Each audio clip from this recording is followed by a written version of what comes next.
मैं अपने कपड़ों को अलमारी में ठीक से रख रही थी कि तभी मेरी एक सहेली मेरे पास आई और बोली, रेखा सुनो, तुम्हें अनाथालय की मालकिन बुला रही है। जाओ, जाकर उनकी बात सुनकर आ जाओ। मेरी सहेली मुझे ये कहकर वहां से चली गई। मुझे हैरानी हुई कि आखिर मालकिन मुझे क्यों बुला रही है। वो औरत तो किसी से सीधे मुंह बात तक नहीं करती, और अब आज अचानक मुझे अपने पास बुलाने का उसका क्या मकसद हो सकता है? जरूर वो किसी बात या कमी को ढूंढकर मुझे डांटने के लिए ही बुला रही होगी। अपने दिल ही दिल में ये सोचती हुई मैं अनाथालय की मालकिन के कमरे की तरफ बढ़ने लगी। मैंने दरवाजा खटखटाया तो उसने मुझे अंदर आने के लिए कहा। आज उसका चेहरा रोजाना के मुकाबले बहुत ज्यादा खिला हुआ लग रहा था। ऐसा लग रहा था कि आज जैसे वो बहुत खुश मिजाज मूड में है। ये देखकर मुझे हैरानी तो हुई थी, क्योंकि उसका मूड अक्सर बहुत खराब रहता था। वो औरत तो हर वक्त दूसरों पर बस चिल्लाती रहती थी। इसके अलावा उसके पास और कोई काम नहीं था। उसका सबसे पसंदीदा शौक तो लोगों को परेशान करना और उन्हें नीचा दिखाना था। इस वजह से मेरी भी उससे कई बार बहस हो चुकी थी। मैं अंदर गई तो उसने मुझसे कहा, अरे रेखा, देखो तुमसे कोई मिलने आया है। मैंने सामने की तरफ देखा तो वहां सोफे पर एक नौजवान बैठा हुआ था और उसके साथ एक औरत भी मौजूद थी। मैंने हैरानी से उन्हें देखते हुए सोचने लगी, ये कौन लोग हैं, क्योंकि मैं तो इन्हें जानती भी नहीं थी और इतने सालों में इस अनाथालय में मुझे कोई मिलने भी नहीं आया। मैंने धीरे से उन्हें नमस्ते किया। फिर मालकिन ने मेरा उनसे परिचय करवाया और कहा, ये रेखा है। जब ये 1 महीने की थी तब इसका बाप इसे यहाँ छोड़कर चला गया था। इसके बाद से हम इसे अनाथालय में ही पाल पोस रहे हैं। मुझे मालकिन की बातें समझ में नहीं आ रही थी। फिर वो लोग मुझसे छोटे छोटे सवाल करने लगे, जैसे कि मैं अपनी पढ़ाई लिखाई कितनी की है, इस अनाथालय में मुझे अब कितने साल हो गए हैं, मेरी उम्र क्या है, वगैरह वगैरह। ये सब मुझे बहुत अजीब लग रहा था, लेकिन मैंने मालकिन के डर के कारण चुपचाप उनके सारे सवालों के जवाब देती जा रही थी।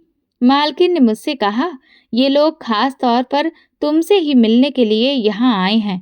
दरअसल ये एक अच्छे रिश्ते की तलाश में हैं, तो इन्हें लगा कि क्यों ना अनाथालय में आकर किसी लड़की को ढूंढा जाए जिसे बाहर की दुनिया के बारे में बहुत ज्यादा पता ना हो, क्योंकि अनाथालय ही एक ऐसी जगह है जहाँ पर लड़कियां ज्यादा बाहर नहीं जाती और ना ही वो आजकल की लड़कियों की तरह तेज तर्रार भी होती हैं। मालकिन की बात सुनकर मुझे हंसी तो बहुत जोर से आई थी, लेकिन मैंने जैसे तैसे कंट्रोल कर लिया, क्योंकि उनकी ये बात बहुत ही अजीब थी। कहना था कि लड़कियों को बाहर का कुछ भी पता नहीं होता है, जबकि असल में तो उन्हें लोगों के बारे में सबसे ज्यादा पता होता है। हम लोगों ने जिंदगी को एक अलग ही नजरिए से देखा होता है और उसे जिया भी होता है। इसीलिए हम बहुत जल्दी ही लोगों की हकीकत जान लेते हैं। मुझे तो लगता था कि कोई भी हमारा हमदर्द नहीं हो सकता और ना ही हमें किसी से कोई उम्मीद रखनी चाहिए।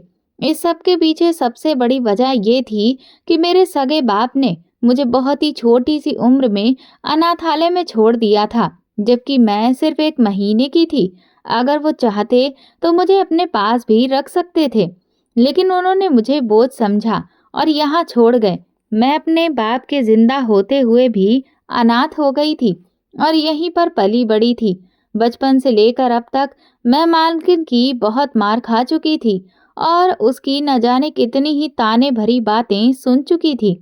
वो हम सबको यहाँ पर गुलामों से भी बुरा तरीके से रखती थी और हमारे साथ बहुत बुरा सुलूक करती थी।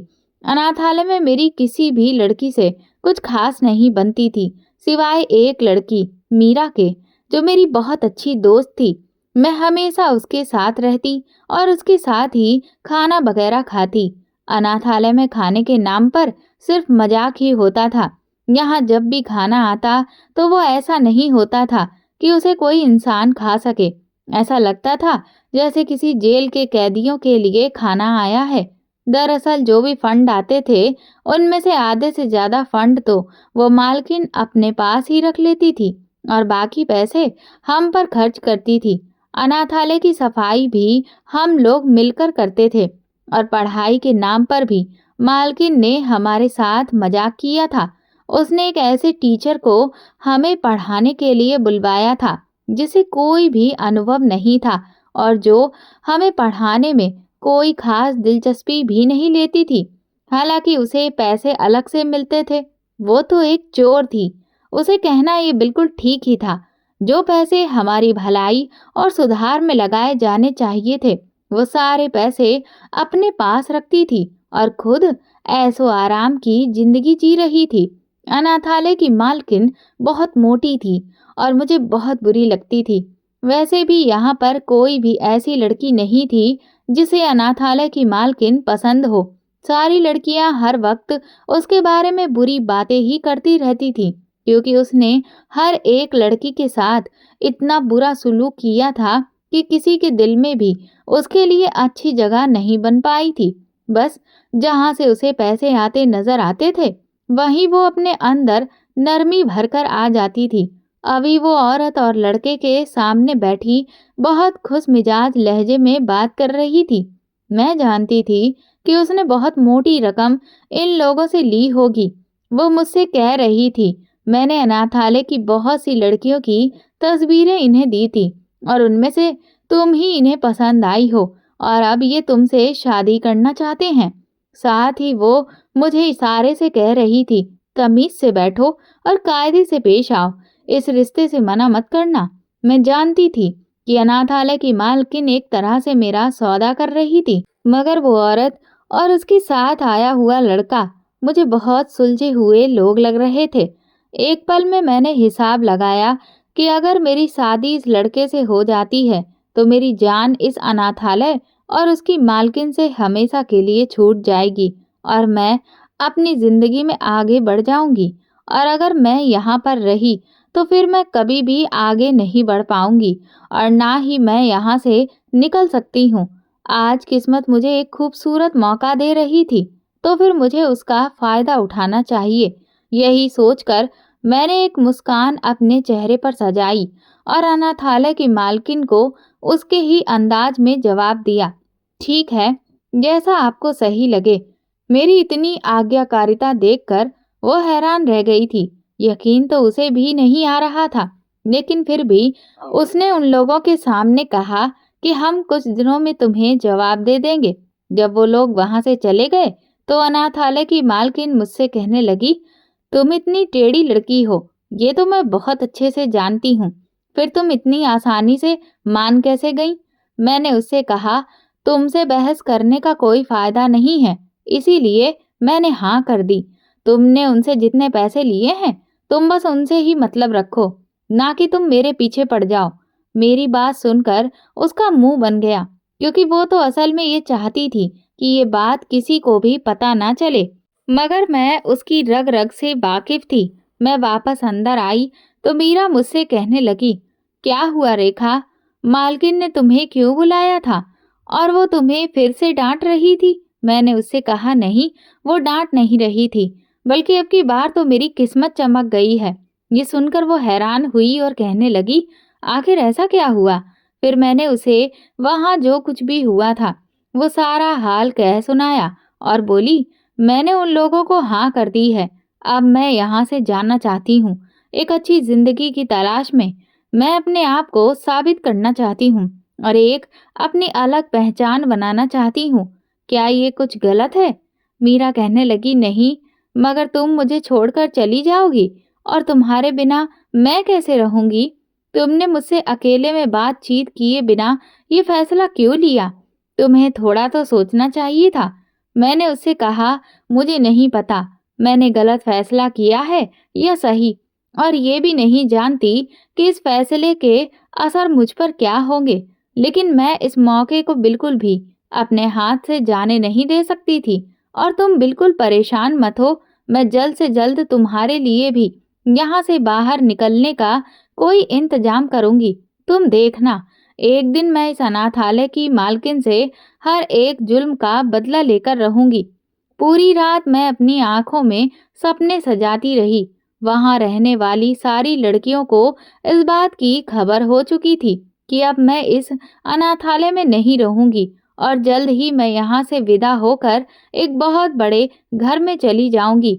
सब तरफ मेरी ही चर्चा हो रही थी और इस बात से सब लोग जल भी रहे थे। पर कुछ लोग पंचायत करने की वजह से कई जगह गुट बनाकर जमा भी हो चुके थे, क्योंकि उन्हें चटकादेदार कहानी चाहिए थी। मगर मैं उन सबको नजरअंदाज कर दिया और ये सोचने लगी कि यहाँ से निकलकर सबसे पहले मैं क्या काम करूंगी। मैं बहुत आगे बढ़ना चाहती थी, मगर अपने बाप से मैं कभी भी मिलना नहीं चाहती थी। मुझे अपने बाप से नफरत हो गई थी। मेरे लिए तो मेरा बाप सालों पहले ही मर चुका था और अगर वो कभी भी मुड़कर मेरे पास वापस आता तो भी मैं उसे पहचानने से इनकार कर देती। वैसे भी मुझे तो अपनी शक्ल भी याद नहीं थी। एक माँ के बच्चे को आखिर क्या पता होता है कि कौन आपका क्या लगता है।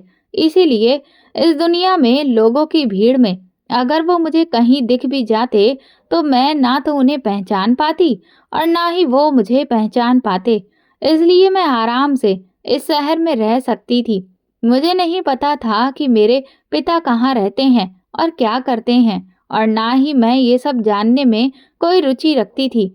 मगर मीरा ने मुझसे कहा था, जब तुम यहाँ से जाओ तो सबसे पहले अपने पिता से मिलने जाना। हो सकता है कि वो तुम्हें याद करते हो। मेरी सोच मीरा के जैसी बिल्कुल नहीं थी। वो बहुत ही नरम दिल लड़की थी। वो हमेशा दूसरों को एक नया मौका देने पर यकीन रखती थी, लेकिन मैं ऐसी तो बिल्कुल नहीं थी। फिर भी हम दोनों के बीच बहुत गहरी दोस्ती थी। हमारी दोस्ती की शुरुआत भी बहुत ही अलग तरीके से हुई थी। मुझे आज भी वो दिन याद है जब मैं 7 साल की थी और पहली बार मीरा यहाँ पर आई थी। वो उस वक्त बहुत ज्यादा डरी हुई थी और मालकिन का रवैया उसे बहुत ज्यादा भयभीत कर रहा था।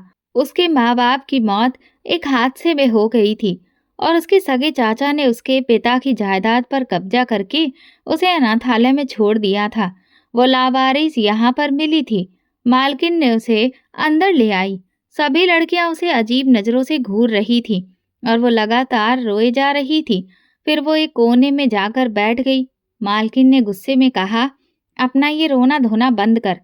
अब तुझे यहाँ पर कोई भी लेने नहीं आएगा। अब तुझे यहीं रहना है। मुझे मालकिन की बात सुनकर बहुत गुस्सा आया कि वो एक बच्ची पर ऐसे कैसे चिल्ला रही है। इसीलिए मालकिन के जाने के तुरंत बाद मैं उठकर मीरा की तरफ आई और धीरे से उसके हाथों को थामा। उसकी आंखों में देखा जहां से मोटे मोटे आंसू टपक रहे थे। फिर मैंने उसकी आंखें साफ की और उसे कहने लगी, देखो, अब तुम इस पूरी दुनिया में अकेली हो। तुम्हारा कोई रिश्तेदार नहीं है, लेकिन मैं आज से तुम्हारी दोस्त हूँ और मैं हमेशा तुम्हारा ख्याल रखूंगी और तुम्हारा साथ दूंगी। तुम्हें डरने की कोई जरूरत नहीं है। तुम लोगों पर भरोसा मत करना और ना ही उनसे कोई उम्मीद लगाना, क्योंकि इस सब का कोई फायदा नहीं होता। उस दिन के बाद से मेरी और मीरा की ऐसी दोस्ती हुई जो आज तक नहीं टूट पाई। वक्त के साथ साथ उसने भी यहाँ पर रहना सीख लिया था और अब तो बहुत साल गुजर गए थे। मैंने मीरा के अलावा अनाथालय में किसी और लड़की से कभी दोस्ती नहीं की। मेरी इकलौती दोस्त सिर्फ मीरा ही थी और वो मेरे लिए बहुत ज़्यादा अहमियत रखती थी। इसीलिए मेरा पक्का इरादा था कि यहाँ से बाहर जाते ही मैं सबसे पहले मीरा को यहाँ से लेकर जाऊंगी, चाहे फिर इसके लिए मुझे किसी भी हद से गुजरना पड़े, क्योंकि वो एक डरपोक लड़की थी और वो जरा जरा सी चीज़ों पर रोने लग जाती थी। अब भी जब उसने ये सुना कि मैं यहाँ से जाने वाली हूँ और मैंने यहाँ से जाने का फैसला कर लिया है, तो वो ये सुनकर भी रोने लग गई थी। हालांकि वो मेरे ऊपर इस बात को जाहिर नहीं कर रही थी, क्योंकि वो नहीं चाहती थी कि मैं उसकी वजह से यहाँ पर रुक जाऊं और अपने सपनों को अधूरा छोड़ दूं, क्योंकि हमारी दोस्ती थी ही ऐसी। हम एक दूसरे के लिए सब कुछ छोड़ देने पर तैयार हो जाते थे। मगर अब वो अपने आंसू मुझसे छुपा रही थी। मैंने उससे कहा, तुम्हें ये सब करने की जरूरत नहीं है। मैं यहाँ से बाहर तुम्हारे और अपने, हम दोनों के लिए ही जा रही हूँ। तुम रो मत, सिर्फ मेरा इंतजार करना। वो बार बार मुझसे इस बात का जिक्र करती थी कि कहीं वो लोग तुम्हारे साथ कुछ गलत ना कर दें।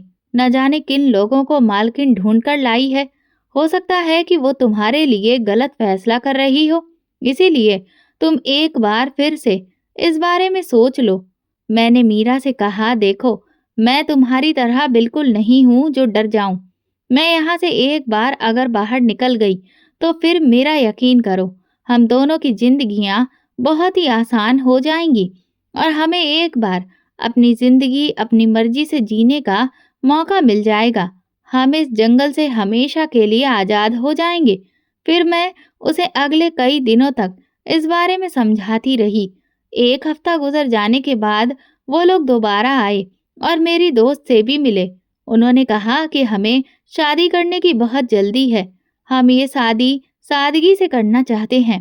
मुझे हैरानी इस बात की हो रही थी कि वो इतने बड़े अमीर घर से आए हैं और अमीर लोग हैं। इसके बावजूद वो मुझ जैसी एक अनाथालय में पलने वाली गरीब लड़की से शादी क्यों करना चाहते हैं। मैंने तो सुन रखा था कि ये अमीर लोग हमेशा अपने जैसे ही लोगों में शादी करना पसंद करते हैं, मगर यहाँ तो उल्टा हो रहा था। कुछ तो अजीब था। उन्होंने तो यही बहाना बनाया था कि अनाथालय की लड़कियां मासूम होती हैं, तेज तर्रार नहीं होती। मगर ये बहाना तो मुझे बिल्कुल ही बेकार का लग रहा था। असल कहानी कुछ और ही होगी। खैर, मेरा रिश्ता अब उनके साथ पक्का कर दिया गया था और फिर एक छोटी सी रस्म अनाथालय में ही की गई थी। आज अनाथालय की सारी लड़कियां बेहद खुश थीं, क्योंकि आज न जाने कितने समय के बाद उन्हें अच्छा खाना खाने को मिला था। लड़के वालों ने खुद ही सारा इंतजाम किया था। उनकी तरफ से सिर्फ उनके करीबी रिश्तेदार ही आए थे। रात के वक्त मैं अपनी उंगली में सजी हुई सगाई की अंगूठी को देखे जा रही थी। मैं अब किसी के नाम से जुड़ गई थी। अब मैं किसी और की हो चुकी थी, लेकिन मेरे दिल में तो कोई भी जज्बात नहीं उभर रहे थे। मेरा दिल बिल्कुल खाली था और बहुत सुकून था, लेकिन मेरा डर मेरे दिल में जड़ें पकड़कर बैठा हुआ था। पर मैं इस सब का जिक्र मीरा से नहीं कर रही थी। मैंने ये चाहती थी कि वो परेशान हो जाए और फिर मुझे मेरे इस इरादे से पीछे हटा दे। कुछ दिन बाद लड़के वालों ने ये जानकारी दी कि वो 2 हफ्ते के बाद शादी के लिए आएंगे। तैयारी वगैरह हो गई है और मेरी होने वाली सास ने मेरे लिए एक अच्छा सा लहंगा भी भेजा। इस सब के दौरान अनाथालय की मालकिन ने अच्छे खासे पैसे इकट्ठे कर लिए थे मेरे ससुराल वालों से। कभी किसी चीज के नाम पर वो उनसे पैसे लेती तो कभी किसी चीज के नाम पर। मैं अच्छे से जानती थी कि वो ये सब पैसे अपनी जेब में डालने वाली है।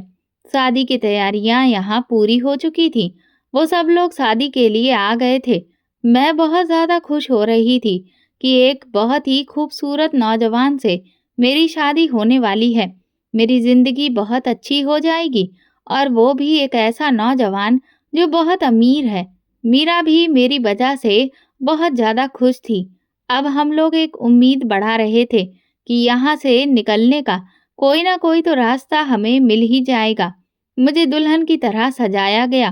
पहली बार जिंदगी में मैंने इतने सारे जेवर पहने थे और इतना तैयार हुई थी। मैं बहुत ही खूबसूरत लग रही थी। सभी लोग मेरी तारीफ कर रहे थे। फिर अचानक से बाहर शोर मच गया कि बारात आ गई है। अनाथालय की मालकिन बाहर खड़ी उनके स्वागत की तैयारी कर रही थी। थोड़ी देर के बाद बाराती अंदर आ गए और जैसे ही मेरी नजर सामने खड़े दूल्हे पर पड़ी तो मेरी तो चीखें ही निकल गईं, क्योंकि वो तो एक अधेड़ उम्र का आदमी था। अब तक जो कुछ भी मुझे बताया गया था उसके मुताबिक तो वो हैंडसम लड़का ही मेरा होने वाला पति था, जो शुरू से लेकर अब तक मुझसे मिलने आया था और रिश्ता करते वक्त भी वो मेरी सास के साथ आया था और मंगनी के वक्त भी। लेकिन अब ये सब क्या है? मैं हैरान हुई। मैंने अनाथालय की मालकिन से कहा, मेरी मंगनी तो किसी और के साथ हुई थी, फिर ये कौन है? मैं इससे शादी कैसे कर सकती हूँ? मेरी बात सुनकर वो बोली, तुम पागल हो?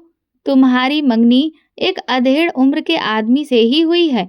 वो तो बस तुम मना ना करो, इसीलिए मैंने उस नौजवान को यहाँ पर ही रखा। वो तो दरअसल उसका छोटा भतीजा है। तुमसे ये बात मैंने छुपाए रखी, क्योंकि मैं जानती थी कि तुम एक अधेड़ उम्र के आदमी से शादी करने के लिए बिल्कुल भी तैयार नहीं होगी। अब खामोशी से बैठ जाओ और हमारा तमाशा मत बनाओ। उसने तो मुझे सच में फंसा दिया था। मेरे पास अब और कोई भी चारा नहीं बचा था। बारात दरवाजे पर खड़ी थी और उसे वापस भिजवाने का तो सवाल ही पैदा नहीं होता था। मीरा ने मुझे तसल्ली दी और कहा, तुम बिल्कुल भी फिक्र मत करो। अगर तुम ये शादी नहीं करना चाहती हो तो अभी इसी वक्त मना कर दो। तुम्हारे साथ कोई भी जबरदस्ती नहीं कर सकता। लेकिन फिर मैंने सोचा कि अगर मैं मना कर दूंगी तो मेरे सपने पूरे कैसे होंगे? मैं यहाँ से बाहर कैसे निकलूंगी? एक बार मैं यहाँ से निकल लूं तो मैं अपने सपनों को कैसे भी पूरा कर लूंगी। यही सोचकर मैंने शादी के लिए हाँ कर दी। शादी हो जाने के बाद मेरे जज्बात बिल्कुल ही अलग हो गए थे। मुझे बहुत गुस्सा आ रहा था। ऐसा लग रहा था जैसे मेरे सारे सपने छीन लिए गए हों। शादी के बाद मेरी सास मेरे पास आई और कहने लगी, तुम्हारी विदाई भी हम आज ही करेंगे। हालांकि इससे पहले ये बात की ही नहीं गई थी कि विदाई शादी वाले दिन ही की जाएगी। बहरहाल अब मैं कुछ भी बोलती, कुछ भी करती तो इसका कोई भी फायदा नहीं होने वाला था। ये बात तो मुझे समझ में आ गई थी। मेरी भी बहुत ज्यादा परेशानी हो रही थी, क्योंकि ये सब लोग बहुत ही अजीब तरह से बर्ताव कर रहे थे।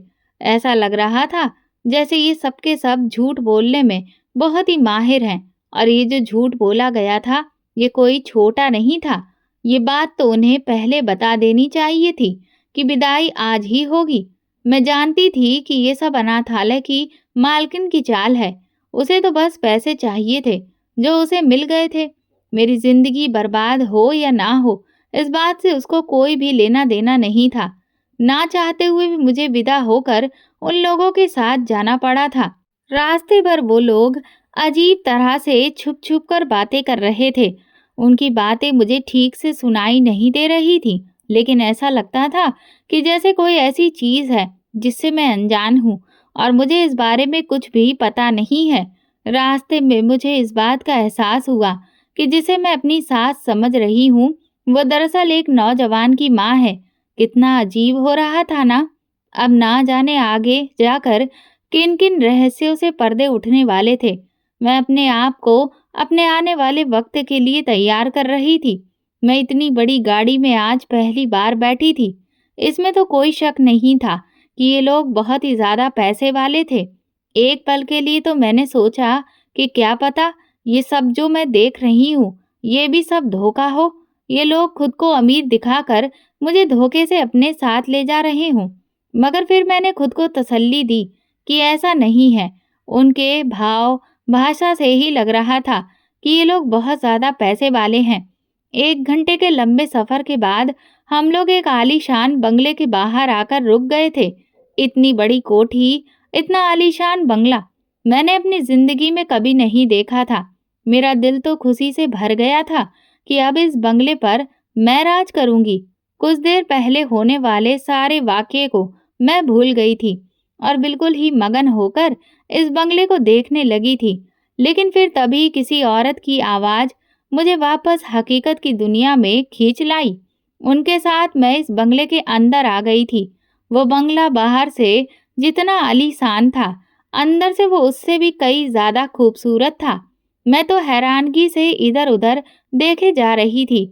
लोग मुझे देखकर आपस में खुसुर फुसुर कर रहे थे, जिसकी वजह से मैंने खुद को फौरन संभाला और ऐसे दिखाया कि मैं तो एक शर्मीली दुल्हन हूँ।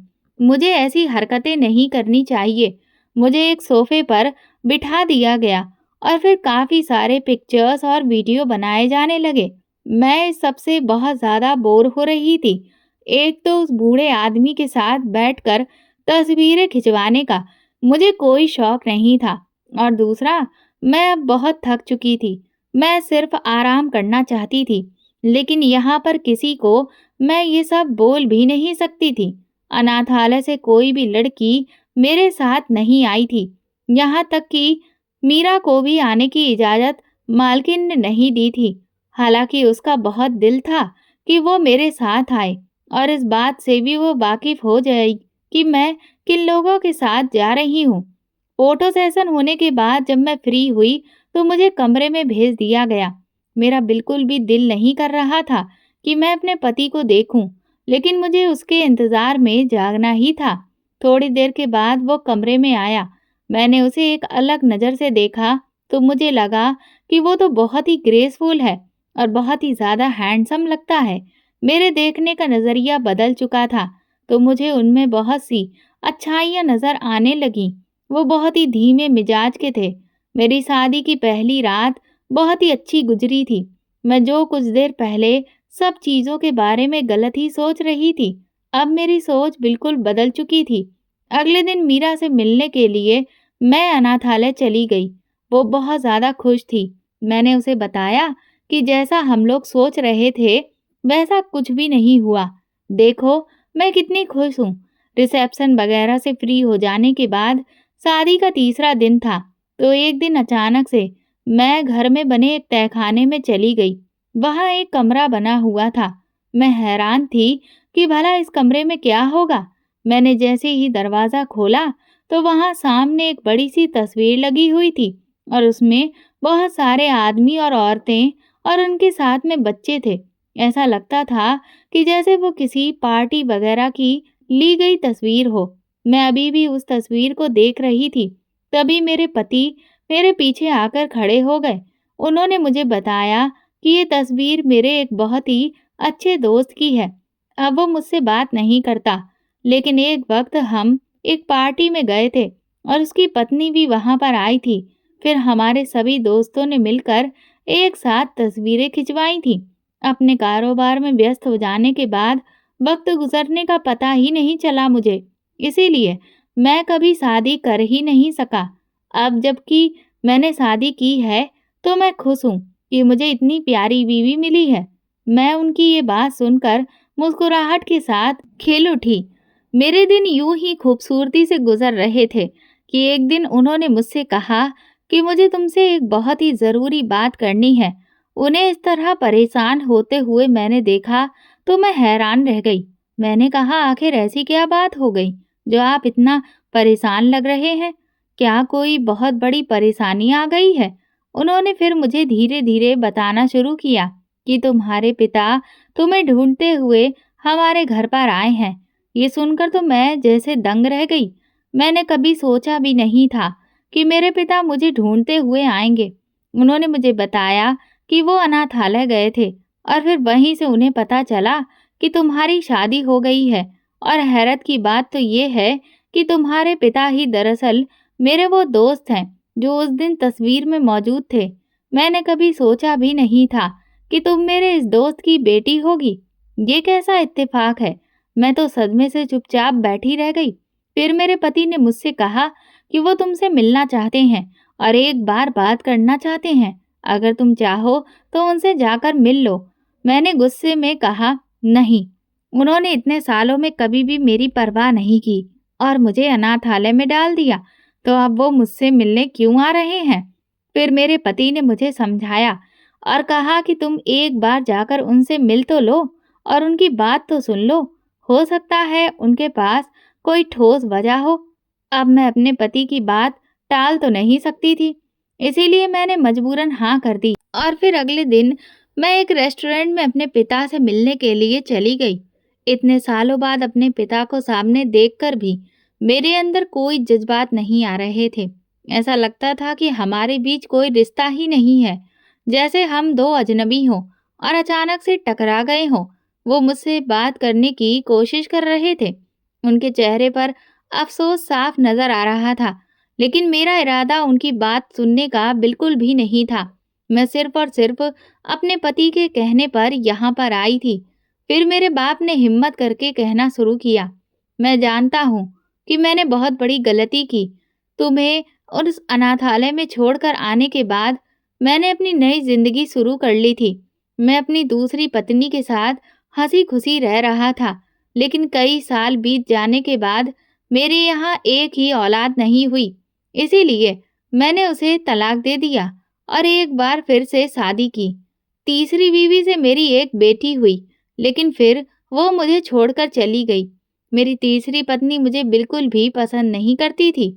उसका कहना था कि मैं एक खुदगर्ज इंसान हूँ और इसमें कोई शक भी नहीं है कि मैं खुदगर्जी में ही तुम्हें अनाथालय में डाल दिया था और तुम्हारा कभी ख्याल भी नहीं किया था।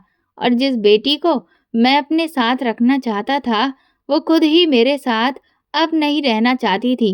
मेरी बीवी मेरी बेटी की बात बहुत ज़्यादा सुनती थी और वो उसकी बहुत लाडली भी थी। इसीलिए जब उसने कहा कि मुझे यहाँ पापा के साथ नहीं रहना, तो वो उसे अपने साथ लेकर अपने मायके चली गई। न जाने कितने साल हो गए हैं, मैंने अपनी बेटी को देखा भी नहीं है। मेरी बीवी ने मुझे तलाक भी दे दिया है और अब मैं इस भरी दुनिया में बिल्कुल अकेला हूँ। कहने को तो मेरी 2 बेटियां हैं, लेकिन एक को मैंने खुद छोड़ दिया और दूसरी मुझे अपनी मर्जी से छोड़कर चली गई। मुझ जैसा बदनसीब इंसान कोई भी नहीं होगा। जब मुझे पता चला कि तुम मेरे दोस्त की पत्नी बन गई हो, तो ये सुनकर मुझे बहुत हैरत हुई थी। दरअसल मैं तुम्हें ढूंढता हुआ अनाथालय चला गया था। पुराने रिकॉर्ड्स जाकर निकलवाए और तुम्हारा पता करवाया, तो अनाथालय की मालकिन ने मुझे बताया कि तुम्हारी तो शादी हो गई है और तुम्हारे बारे में फिर उसने सब कुछ बता दिया। तुम्हारा पता भी दिया। तुम्हें ढूंढते ढूंढते यहाँ आया तो पता चला कि ये तो मेरे अपने ही दोस्त का घर है। मैं कभी सोच भी नहीं सकता था कि तुमसे इस तरह से मेरी मुलाकात होगी। मेरी अपने दोस्त से बहुत ज़्यादा बनती नहीं है। बस वो मेरे पुराने मोहल्ले का दोस्त था। मेरा कारोबार भी सब डूब गया और मैं अब गरीब हो गया हूँ। लेकिन वो और भी ज़्यादा अमीर होता जा रहा है। मुझे उससे नफरत है। तुम मुझसे अब तलाक ले लो। अपने पिता की ये बात सुनकर मैंने हैरानी से सर उठाकर उनकी तरफ देखा। वो एक बार फिर से मेरी जिंदगी अपनी खुदगर्जी और नफरत की वजह से बर्बाद करने पर तुले हुए थे। मैंने उनसे कहा, अब आप दोबारा कभी भी ऐसा नहीं कर सकते। मुझे अपने पति से बहुत प्यार है। बेशक शुरुआत में मुझे उनसे प्यार नहीं था, लेकिन अब वो मुझे बहुत ही प्यारे हैं। अब आप मेरी जिंदगी से निकल जाइए और मेरी जिंदगी को खराब करने के लिए दोबारा मेरी जिंदगी में कभी मत आना। जो कुछ आपने गुजरे सालों में मेरे साथ किया, वही बहुत है। ये तो भला हुआ कि मैं आपके साथ पली बड़ी नहीं हूँ। मैं हमेशा सोचती थी कि काश मैं आपके साथ रहती, लेकिन अब मैं भगवान का शुक्रिया अदा करती हूँ, वरना आपकी इस खुदगर्जी की वजह से मैं खुद भी खुदगर्ज बन जाती और न जाने मुझे क्या-क्या सहना पड़ता। अब दोबारा मेरे पति से कभी भी मिलने की कोशिश मत करना। आज अगर मैं आपके सामने बैठी हूँ, तो इसकी वजह सिर्फ मेरे पति ही हैं। उनकी बात का मान रखने के लिए ही मैं यहाँ आई हूँ, वरना आपसे मिलने का मुझे कोई शौक नहीं है। अब आपसे मेरा किसी भी तरह का कोई लेना देना नहीं है। ये कहकर मैं वहां से उठकर वापस आ गई। मेरे पिता पीछे से मुझे आवाज देते रहे। मैंने उनके चेहरे पर लालच की चमक देख ली थी। मुझे समझ में आ गया था कि मेरे पति की दौलत की वजह से वो मुझसे मिलना चाह रहे थे, जबकि वो इस बात को काफी पहले से जानते थे कि मैं शादी करके उनके ही दोस्त के घर में रह रही हूँ। वो अब मिलने के लिए आ रहे थे। उनकी सारी चालें मुझे अब अच्छे से समझ में आ रही थी। उस दिन मैंने सारा किस्सा वहीं पर खत्म किया और भागती हुई अपने घर वापस चली आई। मेरे पति ने मुझसे पूछा कि क्या बात हुई है। मैंने उन्हें सारी बात बता दी और कहा कि अब आप मुझे कभी भी इस बारे में कुछ नहीं कहेंगे कि मैं उनसे मिलूं या बातचीत करूं। हाँ, वो मेरे पिता हैं, इस नाते मैं थोड़ी बहुत उनकी मदद कर सकती हूँ, लेकिन इससे ज्यादा वो मुझसे कोई भी उम्मीद ना रखें। मेरे पति कहने लगे कि उसने हमेशा मुझे गलत समझा है। मैं उसकी मदद करने की कोशिश करता था। दरअसल उसने गलत इंसान पर भरोसा करके अपना कारोबार उसके हाथों में सौंप दिया था और इसी वजह से उसे नुकसान उठाना पड़ा। वो सिर्फ अपना वक्त बर्बाद करता रहता था और मैं दिन रात मेहनत करके अपना कारोबार खड़ा करता रहा। उसके बाद से वो मुझसे बात नहीं करता। खैर तुम परेशान मत हो, अगर तुम चाहो तो मैं उसकी मदद कर दूंगा। मैंने अपने पति की तरफ प्यार भरी निगाहों से देखते हुए कहा, वो कितना अच्छा इंसान था। आज मुझे समझ आ रहा था कि एक अच्छा इंसान होने के लिए हैंडसम होना ज़रूरी नहीं है। अच्छाई तो किसी भी इंसान में हो सकती है। मैंने भगवान का बहुत-बहुत शुक्रिया अदा कर रही थी कि मेरी ज़िंदगी में मेरा पति मेरे लिए किसी वरदान से कम नहीं था। मेरा इरादा था कि अब मैं मीरा को भी अनाथालय से ले आऊं। कुछ दिन बाद मैं अपने पति के साथ अनाथालय गई। मीरा मुझे देखकर बहुत हैरान हुई और कहा, तुम इतने टाइम के बाद आई हो? मैंने उससे कहा, तुम कुछ काम निपटा लो, फिर चलो, मैं तुम्हें लेने के लिए आई हूँ।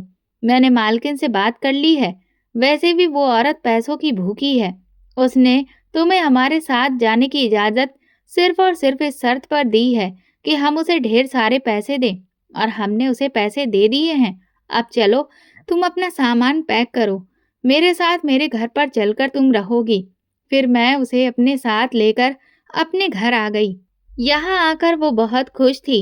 मेरा इरादा था कि कुछ समय के बाद मैं मीरा की भी एक अच्छी जगह पर शादी करवा दूंगी। मेरे पति वैसे भी अक्सर विदेश की ट्रिप पर जाते रहते थे। ऐसे में मीरा मेरे साथ घर पर रहती है तो हम दोनों के लिए ये काफी अच्छा रहता है। हम एक साथ वक्त बिताते और एक साथ बातें किया करते हैं। अब हम गुजरे दिनों को याद करते हैं और आने वाले दिनों की प्लानिंग करते हैं, और अब ये हमारी जिंदगी है। दोस्तों, अगर आपको हमारी कहानी पसंद आई है तो कमेंट करके ज़रूर बताएं और वीडियो को लाइक करके ज़्यादा से ज़्यादा शेयर करें। चैनल पर नए हैं तो सब्सक्राइब करें, और हाँ, नोटिफिकेशन बेल को ज़रूर दबाएं ताकि अगली अपडेट सबसे पहले आपको मिले। धन्यवाद।